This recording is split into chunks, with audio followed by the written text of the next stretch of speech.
Bismillahirrahmanirrahim. Assalamualaikum warahmatullahi wabarakatuh. Alhamdulillahirabbil alamin wa bihi nasta'in wa ala umurid dunya waddin. Wassalatu wassalamu ala asrafil anbiya'i wal mursalin wa ala alihi wa sahbihi ajmain, amma ba'du. Pertama-tama yang saya hormati Bapak dosen Pajamari NPD, juga teman partner saya dalam presentasi kali ini yaitu Laila Sofar dan saya Wardatun Nursamba Alfiah. Di sini kami akan membacakan presentasi PowerPoint yang berjudul Manajemen Hubungan Masyarakat Lembaga Pendidikan Islam, atau yang lebih dikenal dengan Humas. Baik, di sini saya akan menjelaskan latar belakang Humas dalam lembaga pendidikan Islam. Humas dalam lembaga pendidikan Islam adalah fungsi manajemen yang bertugas merencanakan, melaksanakan, dan mengevaluasi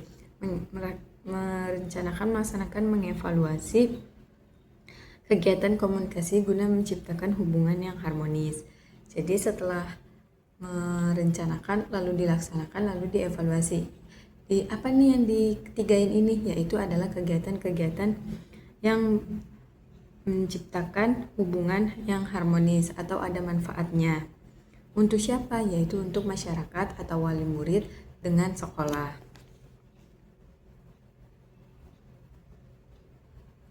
Dengan cara apa? Dengan cara saling memahami dan saling menguntungkan antara lembaga pendidikan dengan masyarakat berdasarkan nilai-nilai Islam seperti kejujuran, amanah, keterbukaan, dan bertanggung jawab.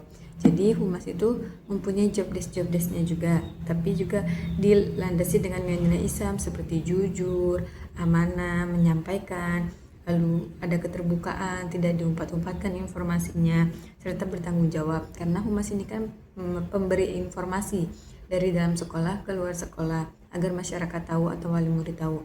Nah, itu perlu adanya tanggung jawab dan keterbukaan. Dalam latar belakang PowerPoint kami dituliskan banyak lembaga pendidikan Islam belum memiliki tenaga humas yang profesional dan kompeten di bidang komunikasi publik, berdampak pada komunikasi yang kurang efektif dengan orang tua dan masyarakat.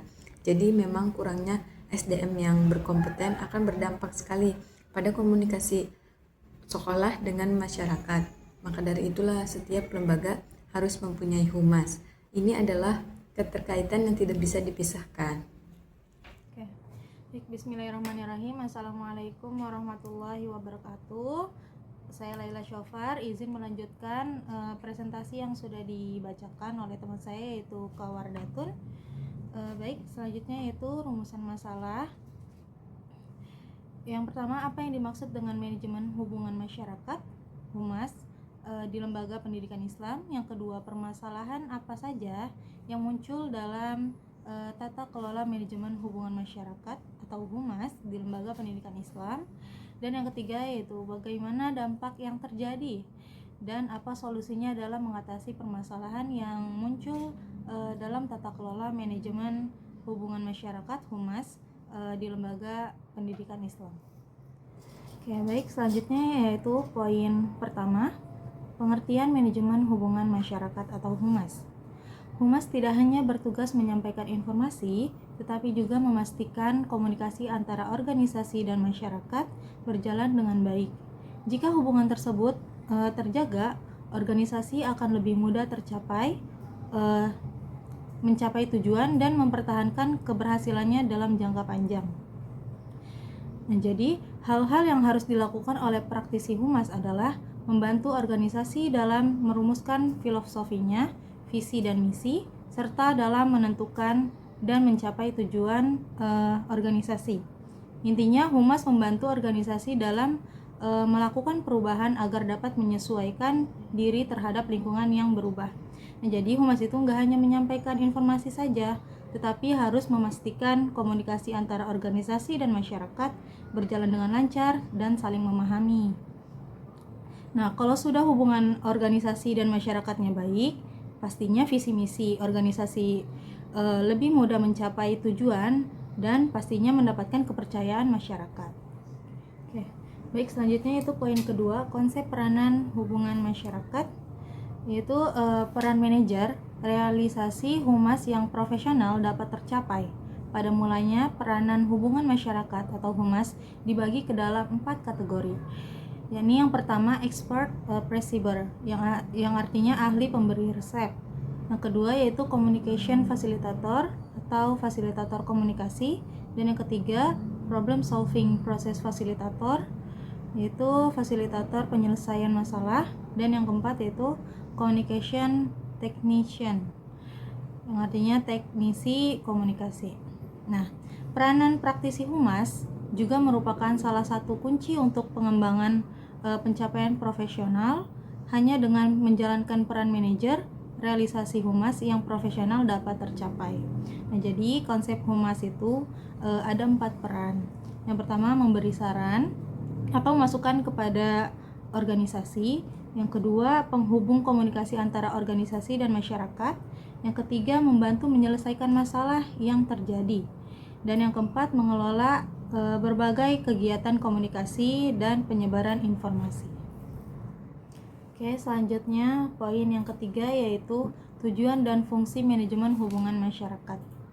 Kegiatan utama dari humas dalam mewakili pimpinan manajemen suatu lembaga pendidikan merupakan bentuk aktivitas komunikasi dua arah yang menjadi ciri-ciri dari peran dan tugas humas. Karena sebagian dari peran dan tugas humas adalah bertindak sebagai sumber informasi dan merupakan saluran informasi antara pihak lembaga dan publiknya. Nah, Kulip dan Center dalam Ismaya mengatakan bahwa fungsi humas meliputi menunjang kegiatan manajemen dan mencapai tujuan organisasi, menciptakan komunikasi dua arah, serta timbal balik dengan menyebarkan informasi dari perusahaan atau organisasi, melayani publik dan memberikan nasihat kepada pemimpin organisasi untuk kepentingan umum. Membina hubungan secara harmonis antara organisasi dan publik baik internal maupun eksternal. Jadi tujuan humas itu yaitu menjalin hubungan baik dengan masyarakat. Yang kedua menjaga nama baik atau citra organisasi, dan yang ketiga yaitu menyampaikan informasi kepada masyarakat dengan jelas dan benar, dan yang keempat meningkatkan kepercayaan masyarakat terhadap organisasi tersebut, dan yang kelima yaitu menciptakan kerjasama yang harmonis antar organisasi dan publik. Baik, saya akan melanjutkan penjelasan dari teman saya yaitu Laila, yakni adalah di dalam PowerPoint yaitu poin keempat, yaitu hubungan masyarakat di lembaga pendidikan Islam. Saya akan membacakan dulu. Membaca dan memahami definisi humas yang diberikan oleh Leslie Indra Fakhrudi mengambil pokok-pokok pengertian berikut.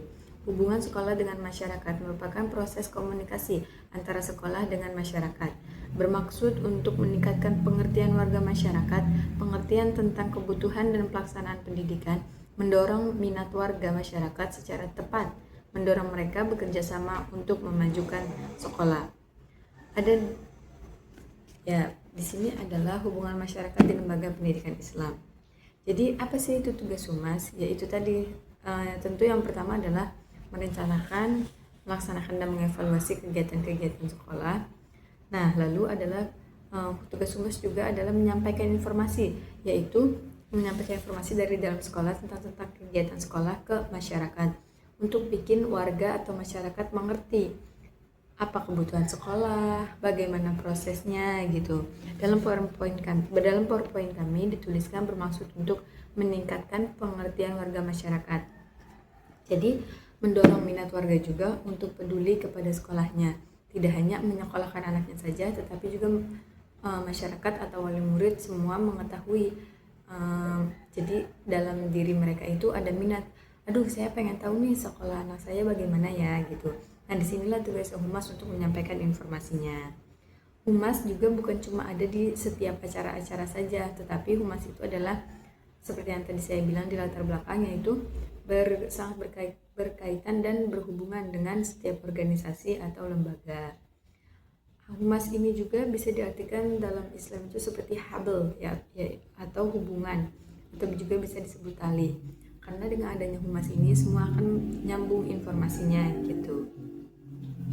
Jadi humas ini juga bisa mengikat sekolah dengan masyarakat, lebih ada perasaan nyambungnya. Kalau dalam Quran surat Al-Hujurat yang berbunyi Bismillahirrahmanirrahim, Innamal mu'minuna ikhwatun fa aslihu baina akhwaikum wattaqullaha la'annakum turhamun. Yang artinya sesungguhnya orang-orang mukmin itu bersaudara. Karena itu damaikanlah antara kedua saudaramu dan bertakwalah kepada Allah agar kamu mendapat rahmat. Jadi inti pesannya itu menekankan pentingnya persaudaraan, mendamaikan perselisihan dan menjaga ukhuwah antar sesama muslim. Relevansinya apa nih dengan humas? Yakni tafsir singkatnya itu menegaskan bahwa ikatan iman itu lebih kuat daripada ikatan apapun. Jadi kalau ada dua kelompok atau individu yang bertikai gitu, maka kewajiban kita adalah mendamaikan, bukan memprovokasi. Lalu ditutup dengan perintah takwa agar Allah memberi rahmat. Ya, ini sama seperti tugas humas, yaitu manajemen konflik, membangun ukhuwah, menyebarkan informasi yang valid dan menyebabkan kedamaian. Lalu dalam Quran surat Ali Imran juga ada kurang pemahamannya fungsi humas. Padahal fungsi humas juga membangun citra sekolah yang baik, mengelola komunikasi dengan orang tua, dan jadi jembatan antara lembaga dengan publik. Lalu apalagi masalahnya, yaitu keterbatasan sumber daya manusia. Jadi misalnya satu orang humas disuruh untuk megang Instagram, pegang website sekolah, pegang liputan kegiatan sekolah, sekaligus menjawab pertanyaan-pertanyaan orang tua. Akibatnya informasi-informasi yang tersampaikan kadang kurang tepat, atau si humas tersebut juga kewalahan karena kurangnya SDM yang kompeten. Lalu masalah yang ketiga adalah komunikasi yang kurang efektif dengan orang tua dan masyarakat. Contohnya apa nih? Misalkan di sekolah ada perubahan jam masuk sekolah karena guru ingin rapat, tapi disampaikan di grup WhatsApp itu misalkan 1 jam sebelumnya, enggak dari satu hari sebelumnya atau 2 hari sebelumnya. Misalkan hari Jumat nanti kita masuk di jam 9 ya, sebab pagi-paginya guru mau rapat. Gitu tidak disampaikan dari jauh-jauh hari, tapi disampaikan mendadak gitu. Itulah komunikasi yang kurang efektif dengan orang tua dan masyarakat, dengan orang tua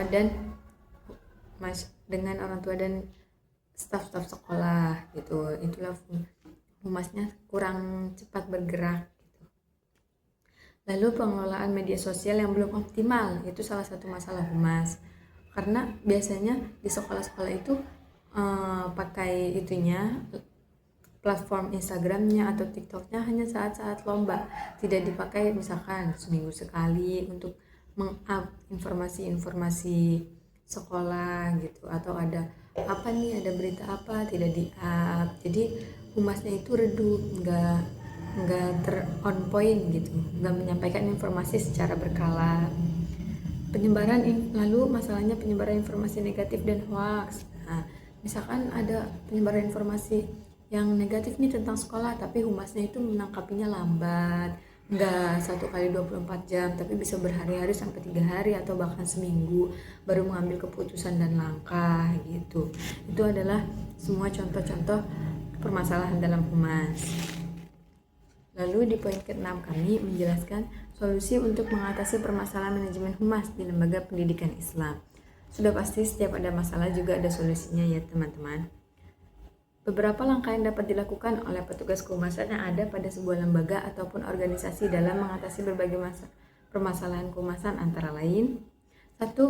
Meningkatkan kompetensi SDM. Jadi tadi kurangnya sumber daya manusia, kita bisa nggak apa-apa misalkan sedikit, tapi kita tingkatkan kompetensi SDM-nya, yaitu bagaimana caranya bisa menjadi dari pelatihan komunikasi dan teknologi digital. Misalkan sekolah mengadakan workshop untuk meningkatkan keahlian humas itu, seperti jadi content creator, public speakingnya bagus gitu. Nanti setelah pelatihan itu akan menyebabkan humas itu lebih kompeten gitu. Nah, itulah solusinya. Jadi sekolah harus mengadakan workshop pelatihan untuk humas. Yang kedua, membangun sistem komunikasi 2 arah dengan orang tua dan masyarakat. Jadi kalau misalkan di grup WhatsApp kurangnya orang tua yang kurang mengikut campur atau nggak peduli, nggak berminat dalam obrolan sekolah, Bisa juga dibuka dengan Google Form atau untuk menuliskan saran-saran dan kesan. Jadi itu bisa lebih privat juga, nggak di media sosial gitu. Humas bisa membangun dua arah dialog itu dengan cara membuka Google Form gitu. Lalu yang ketiga, solusinya mengoptimalkan penggunaan media sosial dan website resmi. Contohnya website sekolah, itu jadi mobile friendly, bisa ada dan ada menu misalkan berita dan pengumuman gitu. Jadi tertata rapi nih, berita mana, pengumuman mana gitu. Nah, terus misalkan humas itu kan memegang Instagram sekolah kan ya. Itu bisa juga di templatein di highlightnya. Setiap hari Senin ada pengumuman kegiatan sekolah gitu. Apa aja nih nanti dalam seminggu. Setiap hari Selasa pengumuman profil-profil guru sekolah, yang itu bisa juga meningkatkan masyarakat jadi ingin lebih tahu nih, wah kayaknya sekolah ini bagus nih karena gurunya berkompeten semua gitu. Terus misalkan setiap hari Jumatnya testimoni dari alumni gitu. Jadi kan masyarakat tambah yakin, waduh alumninya aja udah bagus nih, pasti bagus nih sekolahnya gitu. Jadi dioptimalkan penggunaan media sosialnya, karena memang zaman sekarang itu media sosial itu lebih berdampak ya daripada obrolan mulut ke mulut. Karena orang bangun tidur selalu buka media sosial, mau tidur buka media sosial gitu. Terus yang kelima, meningkatkan transparansi dalam pengelolaan program dan keuangan. Itu adalah salah satu solusi supaya humas itu nggak ketinggalan atau tetap dipercaya oleh wali murid dan masyarakat. Adanya transparansi mau dalam masalah apapun, dalam masalah keuangan, dananya gitu disalurkan kemana saja gitu. Itu adalah solusi-solusi untuk menangani permasalahan-permasalahan humas tadi. Oke, baik. Selanjutnya yaitu kesimpulan. Humas adalah wajah sekaligus telinga bagi organisasi. Keberadaannya memastikan bahwa organisasi tidak hanya fokus pada operasional internalnya saja, tetapi juga tetap berjalan selaras, adaptif, dan diterima dengan baik oleh lingkungan sosial di sekitarnya. Lembaga pendidikan Islam perlu memiliki visi dan misi serta program kerja yang jelas agar masyarakat memahami apa yang ingin dicapai dan oleh lembaga pendidikan Islam. Nah, kemudian Humas sebagai media penghubung antara pimpinan lembaga dengan publiknya, baik dalam upaya membina hubungan masyarakat internal maupun eksternal. Baik teman-teman, telah selesai presentasi kita pada kali ini, yaitu membahas tentang manajemen lembaga humas hubungan masyarakat. Kurang lebihnya mohon maaf. Cukup sekian. Wassalamualaikum warahmatullahi wabarakatuh.